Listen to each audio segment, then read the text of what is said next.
very popular, but because I felt that there was that voice that had to be represented. Where I came from, I always saw that we were very many, but the decisions and the general perception of the country has always been in favor of the few. So I thought I would raise a voice and make the world know that, hey, we also exist here and we are many. So maybe when you're making some decisions, we should be included. I had that feeling as a child, but importantly, I had to establish that we're also there, and we're not only good for nothing human beings, like we always say. We're not only criminals and outlaws, but we are young men and women, or old men and women from ordinary life that actually work so hard to ensure that we get a better life, which doesn't seem to come. Bobi Wine. Yeah. When we talk about the Ugandan music industry right now, you have, for some, I don't know, over 12 years, you have been among the top cream artists in Uganda. And you transformed this industry from a certain stage to where it is now. Where do you see the Ugandan music industry right now? The Ugandan... Let me rephrase. How would you rate it? Of course, it has had some great achievements and great back steps. I step to the back steps. There was a time when one would sell an album for as much as 100 million. You know, I sold an album some time back for a lot of money, so did Chameleon. Many years ago, more than 10 years ago. Today, you cannot sell it, not even for 500,000 shillings. Why? Because nobody's going to buy it. Why? Because the piracy went out of hand. That was a problem, and that's what's keeping artists, however popular they are, broke, which is unfortunate. However, we've also made some fundamental steps. There's been a lot of inspiration, and that grew.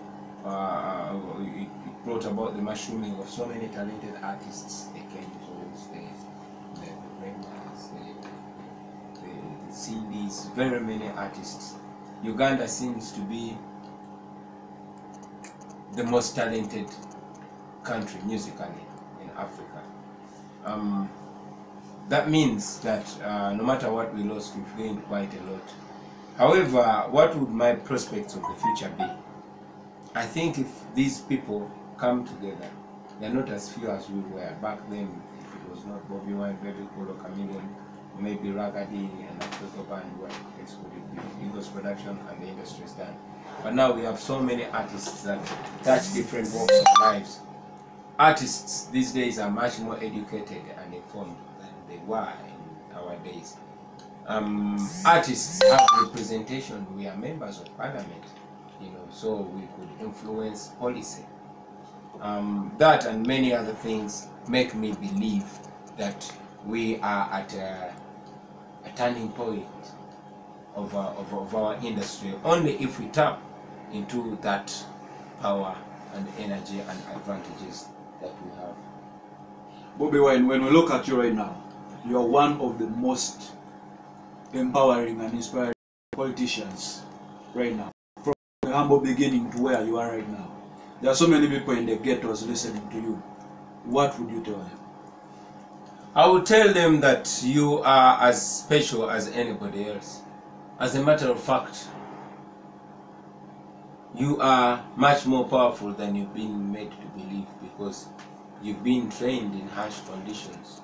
Now, though, for that young man or woman or old man or woman in the ghetto, just know that the times we're living in, the possibilities of changing our lives are much more visible than it used to be if we only tap into them. Yes, much as education is expensive, but at least we're in the age of quick information dissemination, since we have social media, we have all that. Tap into them.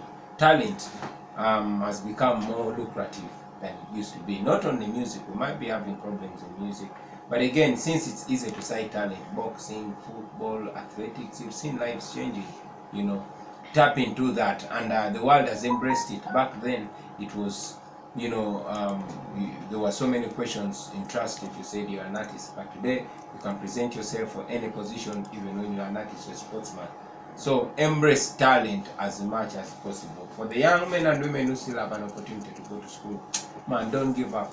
Don't give up. Education plays a huge role in your afterlife, in your life much later. So embrace it. Don't take it for granted.